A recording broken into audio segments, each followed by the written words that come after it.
पंढरपूरच्या पावनभूमीत आषाढी वारीचा उत्साह शिगेला पोहोचलाय। संत जनाबाईंच्या अथांग भक्तीचा एक अनोखा महिमा आज पाहणार आहोत। असं म्हणतात की जनाबाईंनी आपल्या अखंड विठ्ठल नामाच्या सामर्थ्याने चंद्रभागेच्या पाण्यापासून लोणी तयार करून विठुरायाला नैवेद्य दाखवला होता। आजही त्या पवित्र भूमीत भाविक मोठ्या श्रद्धेने लीन होत आहेत। याच भक्तिमय वातावरणाचा आणि वारकऱ्यांच्या भावनांचा आढावा घेतलाय आमचे प्रतिनिधी वैभव बडवे यांनी। पाहूयात। संतांची ये पायी हा माझा विश्वास, सर्व भावी दास झालो त्यांचा। आज पंढरपूर येथील गोपाळपूरमध्ये आपण आहोत। याच गोपाळपूरमध्ये गोपाळकृष्णाचं मंदिर आहे आणि त्या मंदिराच्या शेजारीच संत जनाबाईंनी ज्या भगवंताला पाण्यावर लोणी काढून भगवंताला खायला द्यायचे ते ठिकाण आज आपण इथं पाहत आहोत। असंख्य भक्त इथे येतात, या डेऱ्याचं दर्शन घेतात। पण ह्या डेऱ्याचं नक्की महत्व काय आहे, हा किती वर्षापूर्वीचा डेरा आहे आणि याचा इतिहास काय आहे, हे आज आपण येथील पुजाऱ्यांकडून जाणून घेणार आहोत।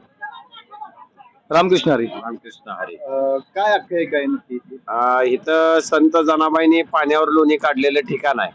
चंद्रभागेच्या शुद्ध पाण्यावर रोज सकाळी भगवंताला तिच्या भक्ती सामर्थ्यावर ते पाणी ओतलं की ताक करायची, आपण घरी कसं करतो तसं घुसळलं की ते लोणी यायचं। ते लोणी काढून भगवंताला ते अर्पण करायचे। दही दूध हा प्रकार नव्हता, नाही, फक्त नाही। पाण्यावर लोणी तिच्या भक्ती सामर्थ्य होतं इथं, त्याच्यावरती भगवंताला लोणी काढून द्यायची, एवढी इथं तिचं भक्ती सामर्थ्य होतं।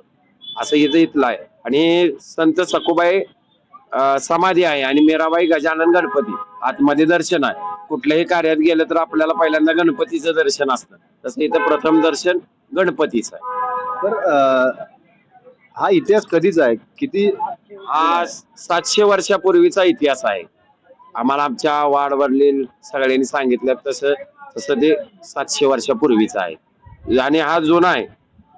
याच्यासाठी तर नवीन काहीच केलं नाही, पण जुना 700 वर्षांनी येणारा जो भाविक आहे तो पिढ्यानं पिढ्या आल्यावर आम्हाला सांगतोय, आम्ही आमचे वडील आलते, आमचे आजोबा आलते, पंजोबा आलते, ते ताक करून गेले, त्यामुळे हे 700 वर्षापूर्वीच आहे।